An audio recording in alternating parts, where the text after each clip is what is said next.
Guys, 2023 is around the corner, so I just wanted to share my booktube, my reading, my personal goals with you guys.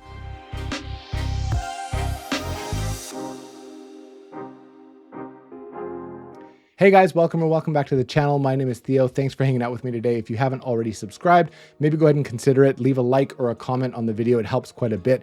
And go ahead and join our Grimoire Discord if you haven't already. If you're looking for a community of people to talk about different books, different genres, whatever, like-minded people just to talk with, go ahead and join. We'd love to have you. And you can follow all my socials in the description below too. But without further ado, let's go ahead and get into it. I just wanted to kind of go over my goals for next year. That's going to be reading, booktube, personal, all that stuff. So let's go ahead and get into it. I recognize that these aren't going to be like fully smart goals, specific, measurable, blah, blah, blah, time bound, all that stuff. These are just going to be kind of informal things that I'm going to keep top of mind going into next year. The ones that I kind of wanted to share with you guys, the things that are going to guide me next year in my reading and my personal journeys. Basically, the first one on the reading side is going to be just to read more books. This past year, I wanted to read 52 books. That's about a book a week. And I'm going to fall a little bit short of that, which is cool. I try not to put too much pressure on myself, but those books range from anywhere from a novella size to like 1,000 or 1,200 page book. So when we're talking an average book, it is like 400 or 500 pages, especially because I read fantasy and some sci-fi and stuff like that. And those books can be quite chunky. So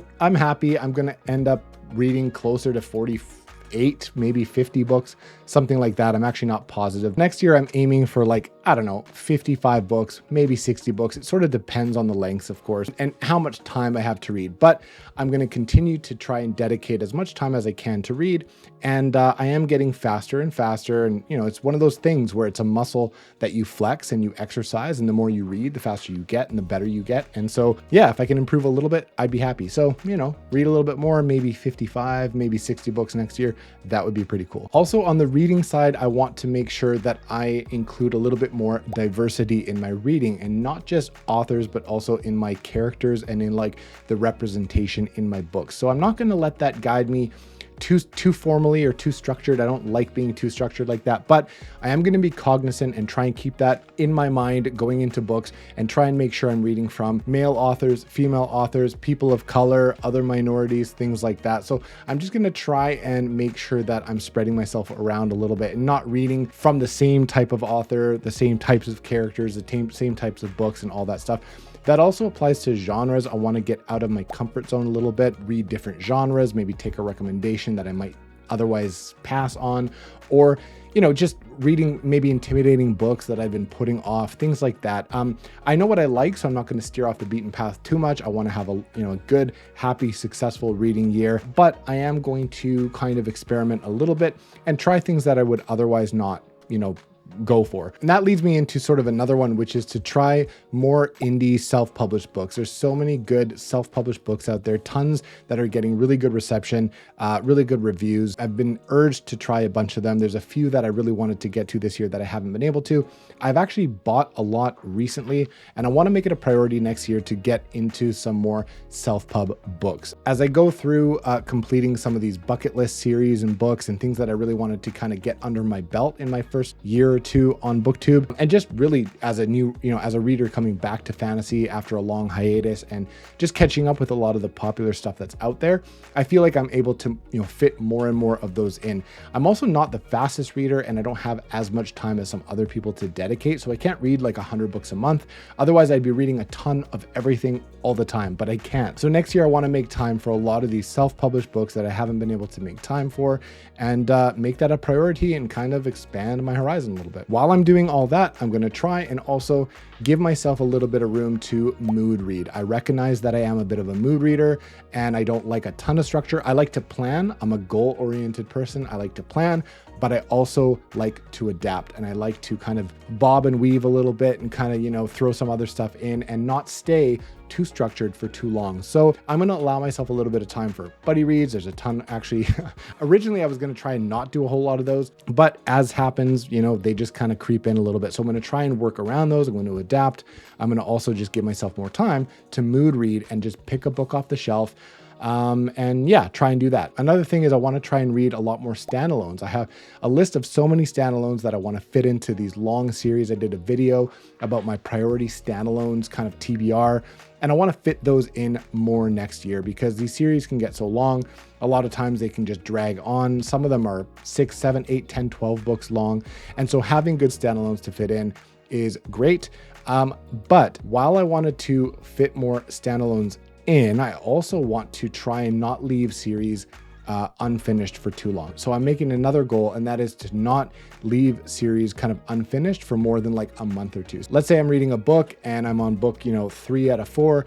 I don't want to leave that series untouched for more than like 2 months. If I'm going to commit to them, complete them within a reasonable amount of time, and just pick up a book a month or every other month and not just neglect it for a while, because I do get distracted with shiny new books and all that stuff, and I just want to jump on the next series with barely finishing one or like not even having finished the last one. So I just want to jump into everything all the time, and that's a me problem. So I'm going to try and tone that down a little bit and really wrap up these series as much as I can within a reasonable amount of time and not leave too many threads kind of out there. While I'm reading all these books and doing all this stuff, I'm going to try and maybe set a goal to buy less books. I love doing book hauls, but I think what I might do is do smaller book hauls and not maybe purchase as many hardcover books as I can. I'm going to leave those for special editions, for Kickstarters, for, illustrated editions of some favorites and things like that. And I already pay for memberships and stuff. And with Scribd and with Audible, I'm going to try and just use those more and not necessarily buy hardcover books to put on the shelf. And also just make use of free resources and libraries, borrow books once in a while when I can, share a book with like my wife. There's a ton that she has that I want to read, or maybe find books that like we both kind of want to own, and that way it's like 2 birds with 1 stone. I don't like the book buying ban thing because I've tried that, it doesn't really work, but I'm going to make a conscious effort to, now that I've stocked the shelves with a lot of books that I enjoy, I've unhauled a few, I continue to get gifted some, which I'm hugely grateful for. What I'll do is probably save the space and maybe tone down the buying just a little bit. I don't know if that's going to work out, but I'm putting it on here as a goal. Now for the Booktube stuff, I'm going to try and stay as consistent with content as possible and really try and keep to my 1 a week, sometimes 2 a week schedule. I think consistency is key. I enjoy making these videos, and I am trying to prioritize this into my schedule. So I'm going to try and stay consistent. That's definitely a Booktube goal. Another one is to do more reviews. They don't do great on the channel, but they have a bit of a lasting impact and give value to people, in the future who are looking for reviews on that book. Maybe they want to pick it up, or they just finished it or whatever. So there's a bit of a evergreen effect with those, and they just kind of do well over time. So I'm going to do more reviews. Again, that was the whole reason I started the channel, is to articulate my thoughts and kind of diarize my thoughts as I read them or as I wrap up books. But yeah, reviews do take time. I like to articulate myself as much as I can. Sometimes I structure them, sometimes I don't, and they're more off the cuff, but I do want to do a good job for a review. So because of that, they take a little bit of extra time, and maybe I don't do as many as I would like to. So I'm going to try and do more of those, and we'll see how it goes. On the subscriber thing, I'm surprised I even have this many, and I'm grateful for that. We just hit 1,000 not that long ago, so I'm excited. I'm going to set a lofty goal that it doesn't really matter. It'd be cool to hit 2,500 by next year, end of next year. I think that's probably possible, but it would take a lot of consistency, and it'll take, good quality over time, and continuing to build the community and the Discord and all that stuff. So all those pieces together, I'm just going to throw that out there. If I hit 2,500, that would be awesome. If I don't get one more subscriber, I'm still going to do this for a while. So it is what it is. I'm here to talk to you guys and to share my thoughts on the books I read, and to be able to look back for my own benefit and see my thoughts. So yeah, it doesn't really matter too much for me. I'm grateful for every single one of you, but if I were to have to pick a number, 2,500 is a nice kind of, is a nice number to me. So I'm just going to go ahead and pick that for the end of the year. We'll go ahead and see at the end of next year how that went. One thing that is kind of more important to me is the community. And I would really like, with my boys, Alex, RJ, and Baron, to grow the Grimoire Discord to like 750 people. I think that's possible. It's a little lofty, but I think it's possible. We're at almost 500 right now, another 250 next year as we continue to do buddy reads and read-alongs and fun channel stuff and collabs and all that stuff. I think that's reasonable. It's a great place. It's a nice confluence of people from all different Discords and all different, genres and whatever. So it's a great place to be. Again, check the link in the description. We'd love to have you there if you're not already part of it. And yeah, if I can grow that to 750 people by next year, that would be really cool. On the personal side, if you've made it this far and you care, there's a few things. I mean, I do want to lose a little bit of weight. I want to try and, get a little bit more active. I continue to do Brazilian Jiu-Jitsu. I've come off a really bad injury, and for the last few months, I've been going back more regularly, and I'm feeling pretty good. So next year, I'd like to get as close as I can to try and get my purple belt. That would be really cool. I'm probably a good year away, maybe a little longer from my purple belt. It's a tough belt to get, and it's kind of what people would consider like the hurdle in jiu-jitsu. Once you get over that, you're like really good, and it's just smooth sailing to black belt over the next however many years. It does take a long time, but purple really is that hurdle. So that would be really cool. And on the same note, I would like to compete 2 times next year. There's a bunch of competitions coming up, and there's 2 that I have on my eye on that are kind of local to me. So I'd like to compete at least once, but I'm going to throw out kind of a loftier goal of 2 competitions for jiu-jitsu. And who knows, maybe you'll get to see me compete. Maybe I'll vlog it or something, or get someone to video, record it or something. I don't know. If I don't get mauled by somebody and I don't lose every match, maybe I'll share that with you guys. But anyway, even if I don't, on the personal side, I'd love to try and get close to my purple belt and compete in jiu-jitsu twice. And on the weight side, like I have my own numbers and my own things I'm tracking and stuff, but I've definitely kind of gone up and down a little bit. I felt really good before my wedding. I lost a little bit of weight.